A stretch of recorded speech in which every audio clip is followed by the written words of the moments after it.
Hello, and thank you for joining us on another episode of Biz Spotlight. I'm Chelsea Zimmerman with Team Zimmerman Real Estate here in Red Deer, and we're so excited to have you here today. We have a special guest, Miriam McArthur with Missy Glow and McArthur Consulting, and we are just so happy that you were able to join us today. Thank you for being here. Thank you for having me. Yes. So first of all, we just want to learn about you. This is why you're here. So just tell us a little bit about who you are, what you do, and all of that fun stuff. Okay, so I'm Miriam McArthur, as she had said. I am the owner of two different companies, but today we're talking about Missy Glow. I am the owner of Missy Glow solely, and Missy Glow started in 2016. Okay, Yeah. awesome. So Miriam and I we met on Instagram. Yeah. And we were able to connect that way. And we learned a lot of things that we have in common with each other. And honestly, from my perspective, she is just such a leader in business. She has done so many amazing things, and I just look up to her personally as an entrepreneur in business, and she's just doing some really amazing things in the business world that we really want to explore and talk about today.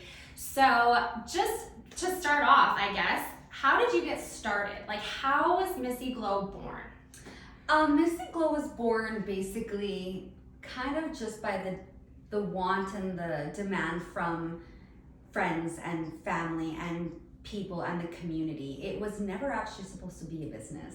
Okay. It started with just a beauty service of airbrush spray tanning, and then turned into lashes, which then turned into product line, and then turned into education, and now there's Missy Glow Business, which is business training, but not just for lash entrepreneurs. It's for anyone in business, because over the last 8 years in business, I have grown to be able to help people financially in doing things business-wise. So that's kind of how it started. Yeah, no, it's so good. And so, like, what would you say was there like a certain time that you knew that you wanted to get into this profession? Like, was there an aha moment or? So I had originally bought the product of airbrush tanning, specifically for myself. I just wanted to be tanned all the time. Who doesn't? And then people started to see that I always had tans, and they were like, well, would just do me. And I was like, I have no training. And they were like, it'll be great. So then I did start doing friends and family, and then those people were out in the community, and they started giving my number away to people. So then I ended up going legit. I ended up getting a business license, insurance, and proper training. And then those clients ended up leading into the lash world because they were getting married, or they had grad, or they had an event in life, and they had said, do you know anyone? Or they were like, you should take the course, you'd be amazing at it. Right. And I was like, absolutely not. Yeah, well, here I am 8 years later. We are.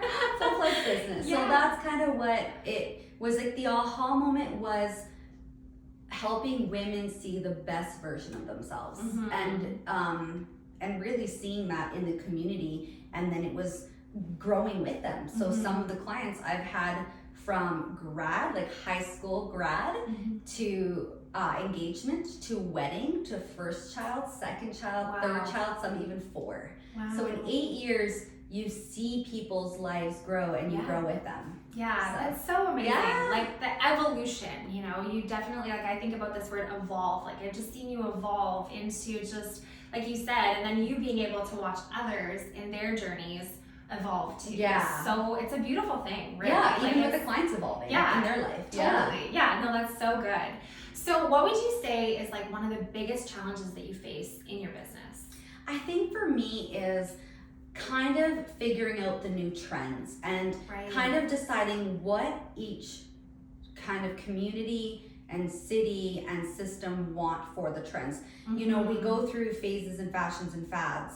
And so for me, I think there's some people jumping on all these new looks, or they're wanting to be the best in the industry, and they're trying to compete within cities. And so for me, my greatest challenge is discovering what is consistent, and then sticking with it. Because for me, I don't agree with necessarily jumping on a bandwagon of doing other things. I don't, and some clients love that and some clients don't. Right. So for me, it's also deciding where my limit is in business. And as you grow, you could work 6-7 days a week. Right. And so for me, in the last 4 years specifically, I have really kind of narrowed in and zoned in on that challenge of work-life balance and really discovering that and helping women in business or men in business discover that. Right. So. Yeah, it's so important because you can't burn the candle at both ends. Like you have to figure out what your limits are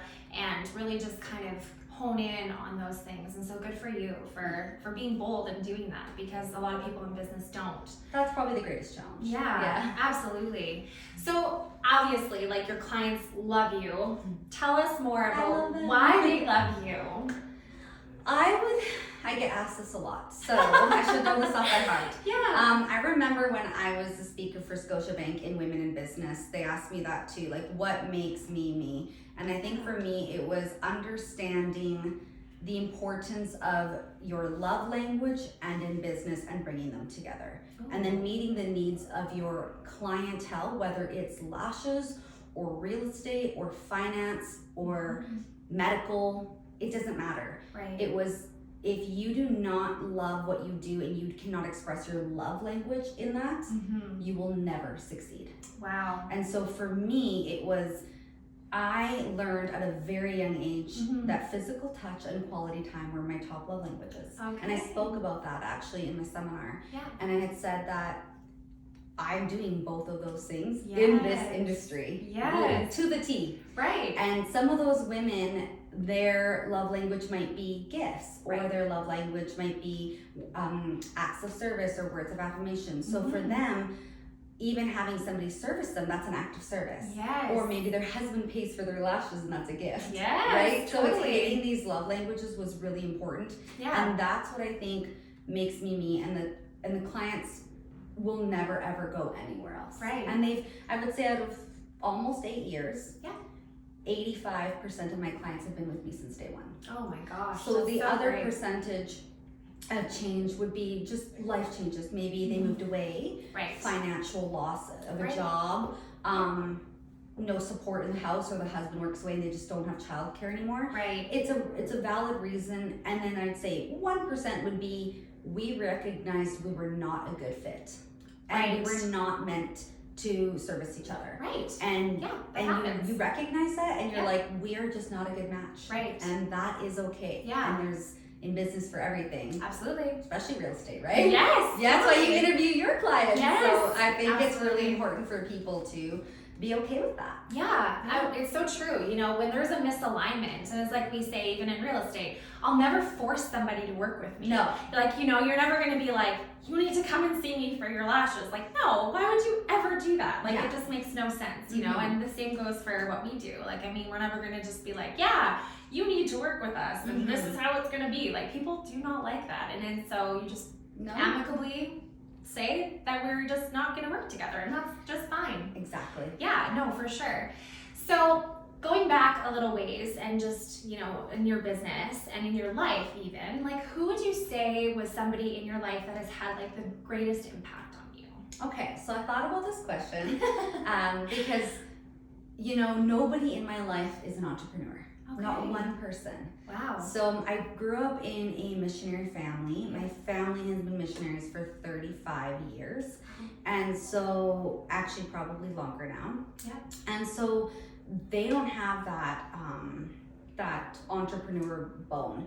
None of my friends actually, like childhood friends, not my adult friends, some of them are, but my childhood friends, none of them were entrepreneurs to this day. Wow. They work a corporate job or they work a very successful job, but they chose to be an employee, and that's okay too. Yeah. So as I've grown, I've made entrepreneur friends like you, and you know, Kristen and Studio 11 and lots of women even here, tons in mainly the beauty industry. Yeah. But I think for me, I'd have to say what made me who I am in this business would be my parents. Yeah. Because they always taught me to do everything with dignity, honesty, and respect. Yeah. Yes. no matter what the task was. Yep. And so whether I agree or disagree, or whether I'm happy that day, I still do things with honesty, integrity, and respect in everything. So I had this challenge actually this past week because I had a client who wanted one thing and I wasn't able to provide that because it just didn't align with my core trust and beliefs. But it was also just, I knew it was physically not right to do for them, right? So at that point, once I was able to lay it out and show them, they were actually like, thank you so much. I didn't see it from that point of view, and now that you've laid it out, I'm grateful and I'm willing to do it that way. That's so good. Sometimes you have to just stand that ground and put your feet in, and no matter when everyone's running this way, you still keep going this way. Yeah, no, that's so great. And like, it sounds like you've really had to really work hard because you didn't necessarily have people in your life who were entrepreneurs. You had to learn a lot by, we probably failed forward, and you learned a lot by making mistakes and doing things certain ways that worked for you because you've seen a lot of success. And so now you're able to turn around and teach people that, which I think is so amazing. So, and you know what? From before entrepreneurship, I did all the jobs. Like, I was probably what university teachers and the corporate world will tell you, never ever be that person. But that was me. That was, I would work at a job for 3 months, 6 months, 1 year, whatever it took me to learn that job. And that was from finance to insurance to debt collections to, everything, disability and life insurances. And that's what I did. And I jumped all these jobs in my first probably 6 years of life to learn what I needed to learn. And then I knew I wanted to be on my own. That's so good, and it's interesting because a lot of times people call that like the wilderness. And so, it's like, but you still have to go through that wilderness to get to, we call it the promised land, like where you find your fit, right? Where you find the thing that sets your soul on fire. Right. So, just in conclusion, we would love to just know how our audience can find you.